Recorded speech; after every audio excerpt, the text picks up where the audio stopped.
Okay, so let's get into it. We've all seen the takes online, probably seen the viral analysis that we're using as our source today. And it is a really charged look at the Kansas City Chiefs 2025 season. Oh, it's brutal. The core accusation is just, wow. Right. It says this offense, an offense built to, and I'm quoting here, explode like fireworks over Arrowhead, was basically just a dud sparkler. A dud sparkler that fizzled out right when they needed the boom. That's the part that hurts. Exactly. So our mission for this deep dive is to really pull apart that sensationalism and get to the core, uncomfortable truths. We need to give you the real statistical story of what went so wrong.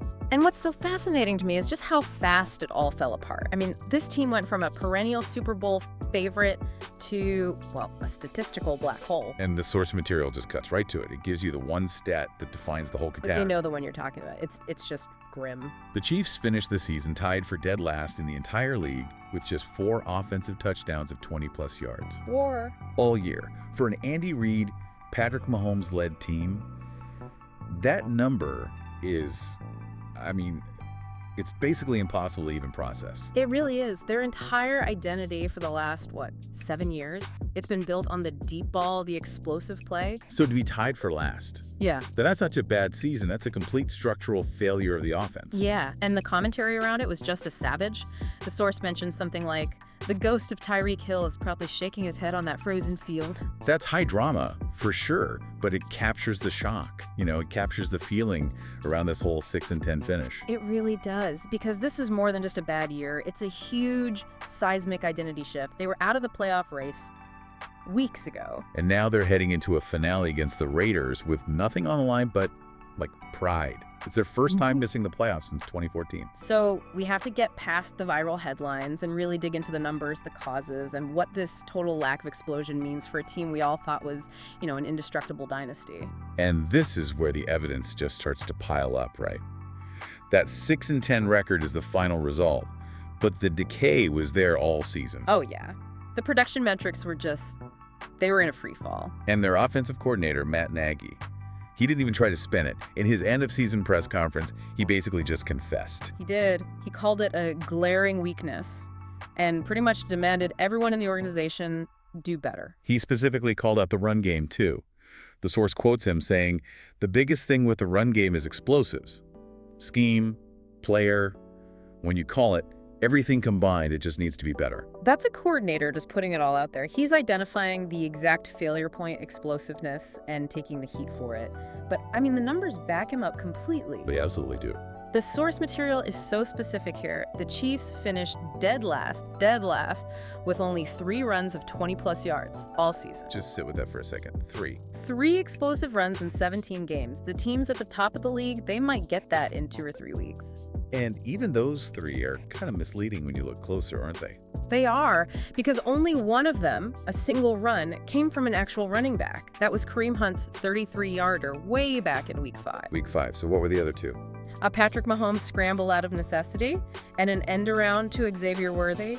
So a trick play and a quarterback improvisation. Exactly. So if you take those away, you're left with a ground game that was totally stagnant. Yeah. Defenses had absolutely zero reason to respect it. And if defenses don't have to respect the run, they can just pin their ears back and focus on the passing game. Which puts overwhelming pressure on that side of the ball. And late in the season, the passing game wasn't picking up the slack at all, was it? Not even close. The limitations were profound, especially after the injuries started piling up. The source pointed to that last game of the season with the backup Chris Laddikin starting. That was rough to watch. And the stat from that game was just staggering. It said he had not a single completion longer than 10 errors. Which means, for anyone listening, the ball literally never traveled more than 10 yards downfield from the line of scrimmage. It was pure dink and dunk. A survival mode offense. An emergency system. Completely unable to threaten in defense, let alone score from distance. Okay, so let's really dig into this identity shift, because to get how bad the fall was, you have to remember the peak. Right. Under Reed and a healthy Mahomes, this wasn't just a good offense. They were, as the source calls them, the kings of the big play. They led the league in explosive gains almost every year. They stretched the field like nobody else. So beyond just the 6-10 record, what was the moment? What flipped the script so violently this season? Well, the whole season was inefficient, but there was one moment where everything just broke. The injury. The injury. The source is crystal clear on this. It was Patrick Mahomes' devastating ACL and LCL tear in Week 15 against the Chargers. That didn't just end his season. It basically ended the season. It felt like it ripped the soul out of the offense. It crippled their identity. You take away the one guy whose genius was covering up all the other cracks in the foundation, and this is what you get. So losing him wasn't just losing a player. It was losing the whole engine. The improvisation, the deep threat, everything. But the source also mentions the scheme adjusting post-Tyreek. Was this coming for a while? That's the big question, isn't it? The injury was the catastrophe, but the collapse that came after it showed all the problems that were already there. Right. The source talks about the domino effect, the backups, Minshew, and then Letucken, they step in.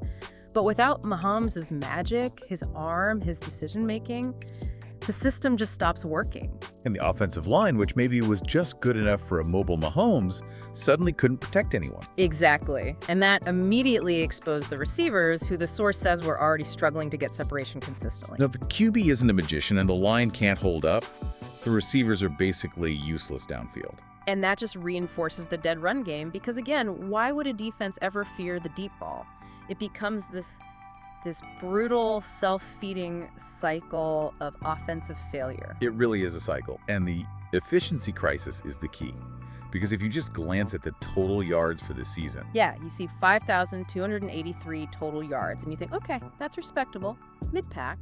But the efficiency is what cratered. Volume without any impact is just, it's empty calories. You've hit it right there. That's the perfect way to put it.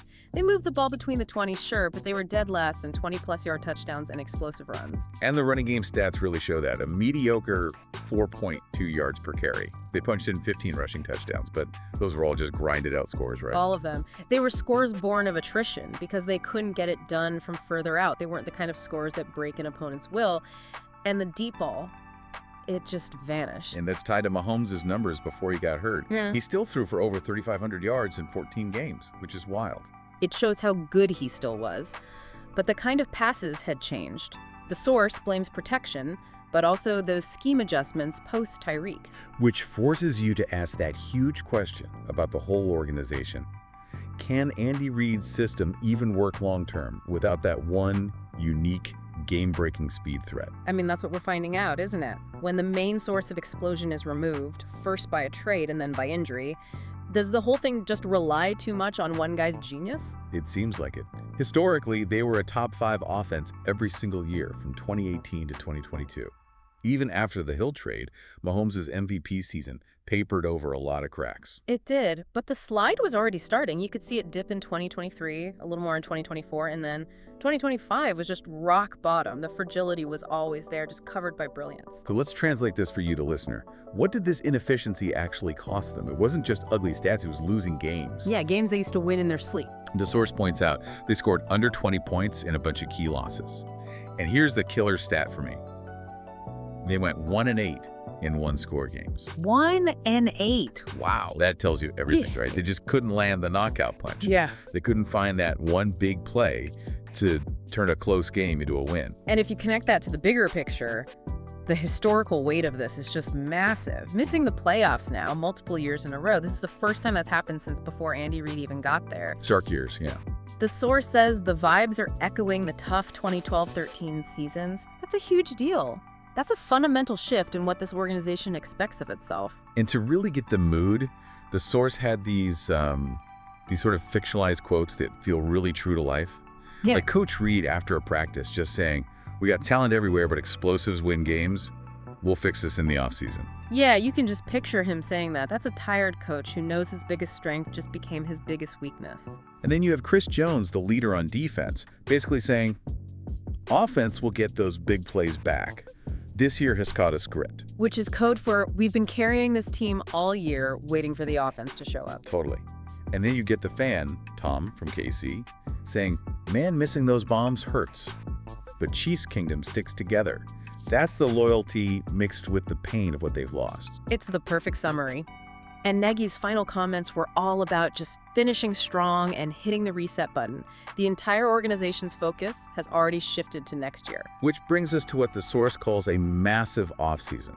The entire strategy now is just about one thing. One thing. Getting Patrick Mahomes healthy, he's rehabbing that knee, and the target for his return is mid-2026 at the absolute worst. Mid-2026, that feels like an eternity for a fan base that's used to seeing their team in the AFC Championship every year. It's an agonizing wait, and that timeline is going to dictate every single move they make this offseason. So what are the predictions? What are the immediate steps they're going to take? It's all laser focused on getting that explosion back.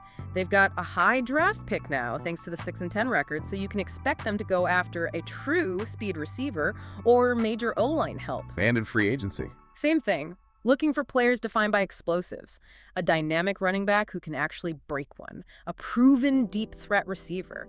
They know they can never, ever be dead last in big plays again. And the implication of failing this badly.